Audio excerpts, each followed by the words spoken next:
Um, I suffered really bad about 4 years ago regarding men's mental health. I tried taking my own life.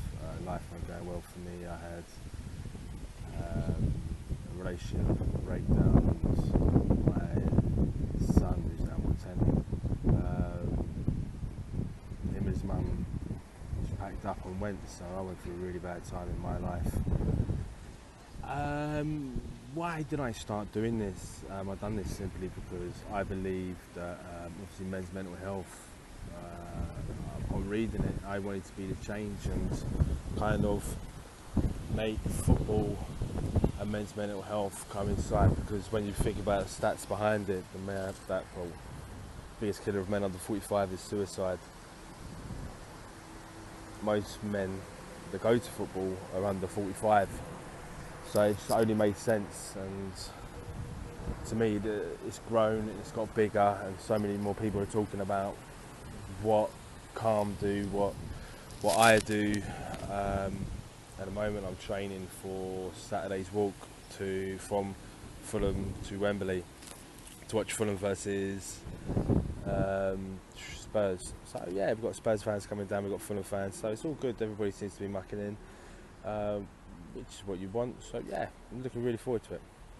Definitely believe that you're young, you've got a lot of money, a lot of people want to know you, you're going to have loads and loads of fake friends,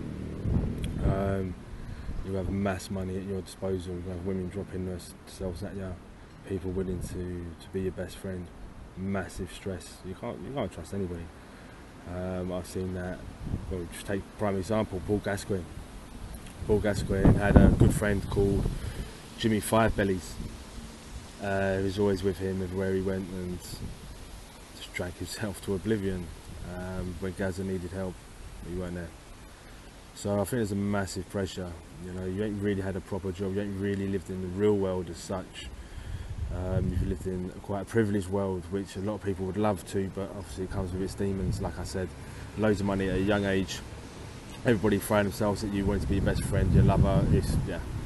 There is a massive element of alone anxiety, which will lead on to depression and crazy stuff. It's great players coming out talking about things, but I don't think the PFA do much for themselves. Mental health has always been there, be that First World War, Second World War and beyond. I think the more talking we do, the better it is. You know, I've been fighting for Calm for the last 4 years. I've walked, cycled, I've done a lot of stuff and generated a lot of conversations, which has been interesting. A lot of people have come up and spoken to me openly about their depression, football players as well. So it's kind of, if they feel comfortable, men feel comfortable, they're open up, but massively football needs to change its attitude, and obviously with Mind taking over the Football League charity, I think there could be a massive change here. So yeah, massive taboo still involved with men's mental health, definitely. I think if someone's very determined to do it, it's an isolation thing. You feel like you're alone, you don't feel like you can relate to anybody. You know, you're walking down the street and it's just such a unique, weird feeling.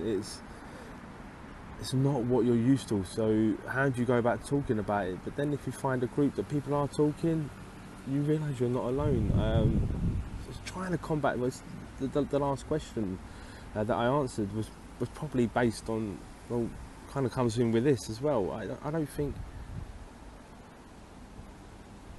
I think if a man wants to do it, he's going to do it, isn't he? You know, when you look at the stats behind it, 12 men a day, 84 a week, a month, this is just phenomenal.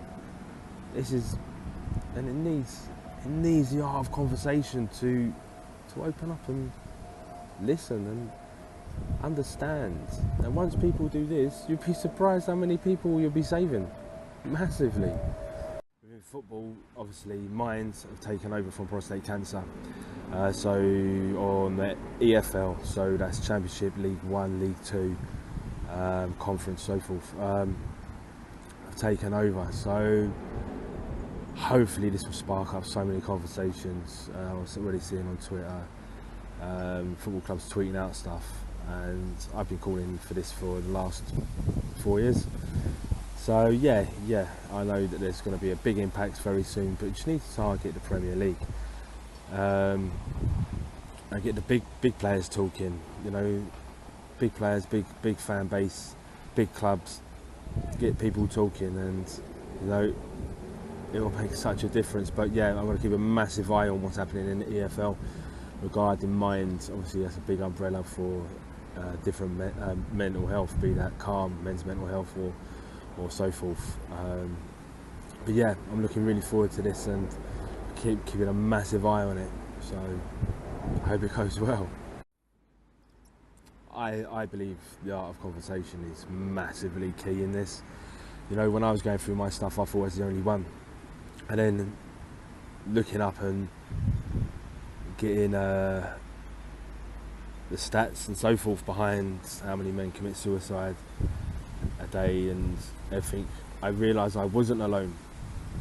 So I wanted, what's the word I'm looking for?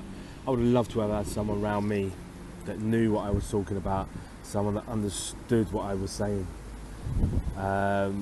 So yeah, I definitely believe normalising the conversation big time and making people feel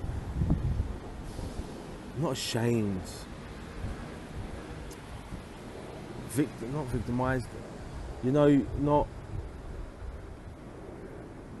being a burden or anything like that. I think it should be an open house, and I think football has a massive part to play in this. Open up the doors and get people talking, and you'll find, like I found constantly, that there's so many people out there that are suffering in silence, and they turn to you and say, shit, I thought I was alone. I'm going, yeah, I felt that 4 years ago. It's mad. And you have this unique relationship with each other. You phone each other up, talk, and just have a laugh, and it's like a massive weight off your shoulders. And yeah, I believe football can play a big part in that, because it's collective, captivated audience, isn't it? So yeah, football can play a massive part in that. You know, these lads have got a massive platform, a platform that people will listen to, people will relate to. You know, they might not know Danny Rose. I'll go back to what I said earlier. People feel that they know people, famous people. They don't. It's a weird relationship. But obviously, Danny Rose says something, it's going to be in the front of the newspapers. People are going to listen. It's going to be printed everywhere. It's going to be spoken about everywhere. Yeah, I think it's made a massive change, but also it don't carry on enough, in the sense that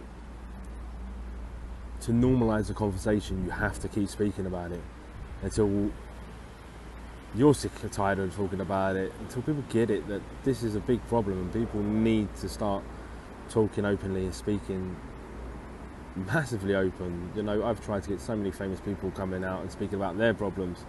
None of them want to. It will make a difference, it will make a massive difference, but what do we do? Football's a business now.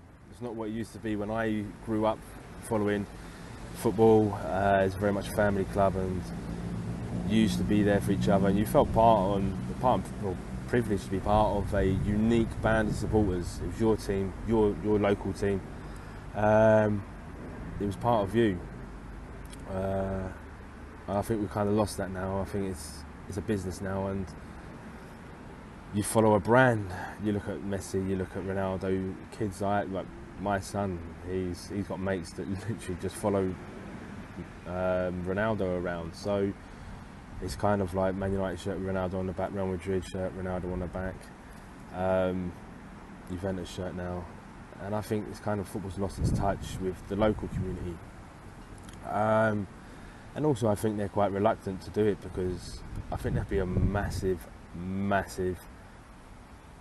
outpouring of people talking about things, and they wouldn't know where to start, what to do.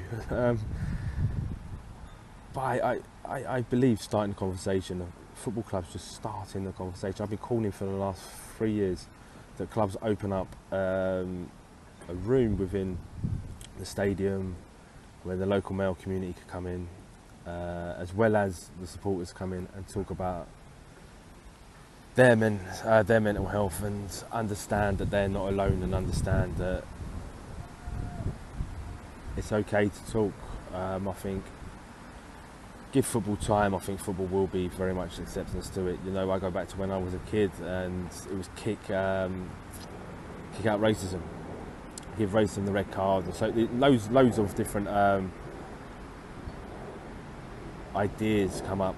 I was all for it. You know, I totally agree with it. I think racism in football should never exist. It's neither here nor there. And again, clubs were back then reluctant to do things because it really upset people. And it's crazy to think that now on 25, 30 years on, we talk about mental health, and it still has that stigma with it. And we go back to what I just said now with racism. That had a massive stigma to it. It's just history repeating itself. But rest assured, I ain't giving up on the fight.